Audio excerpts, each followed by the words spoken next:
Where did the coronavirus begin? Was it of natural origin? Or was the scientist who said that just covering for his colleagues?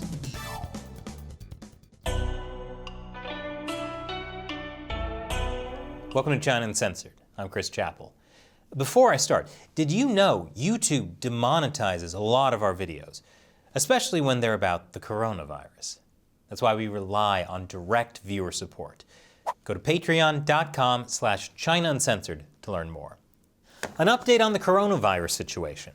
First, you may remember that early on last year, scientists condemned the idea that the coronavirus could have come from a Chinese lab. Back in February 2020, U.S. scientist Dr. Peter Daszak, president of the New York-based EcoHealth Alliance, pushed back against that idea in this article in the medical journal The Lancet. We stand together to strongly condemn conspiracy theories, suggesting that COVID-19 does not have a natural origin. He also wrote in a February 2020 email that scientific evidence overwhelmingly suggests that this virus originated in wildlife, as have so many other emerging diseases. Well, it turns out the scientific evidence wasn't actually scientific evidence at all. Last week, Dr. Daszak's spokesperson told the Wall Street Journal that actually, the Lancet letter was written during a time in which Chinese scientists were receiving death threats, and the letter was intended as a showing of support for them, as they were caught between important work trying to stop an outbreak and the crush of online harassment. Okay, that's understandable that he didn't want Chinese scientists to get death threats in the early days of the pandemic, but then he wrote another article in June about why the idea of the coronavirus coming from a lab was a conspiracy theory. Dr. Daszak's statements are under scrutiny because he's one of the World Health Organization investigators who are traveling to China to investigate the origins of the coronavirus. But other scientists have brought up some pretty big conflict of interest problems.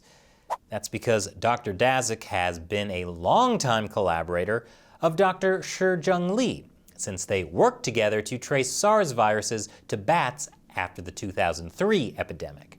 Dr. Shi's work studying bat coronavirus at the Wuhan Institute of Virology has been theorized as one of the possible origins of the current pandemic.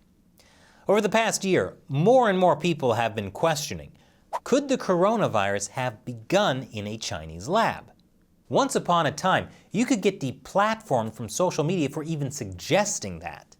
But the State Department recently suggested that researchers at the Wuhan Institute of Virology had a coronavirus-like illness in the autumn of 2019.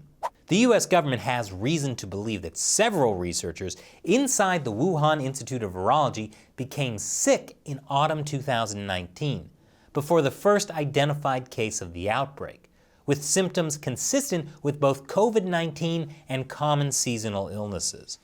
This raises questions about the credibility of senior researcher Shi Zhengli's public claim that there was zero infection among the Wuhan Institute of Virology's staff and students.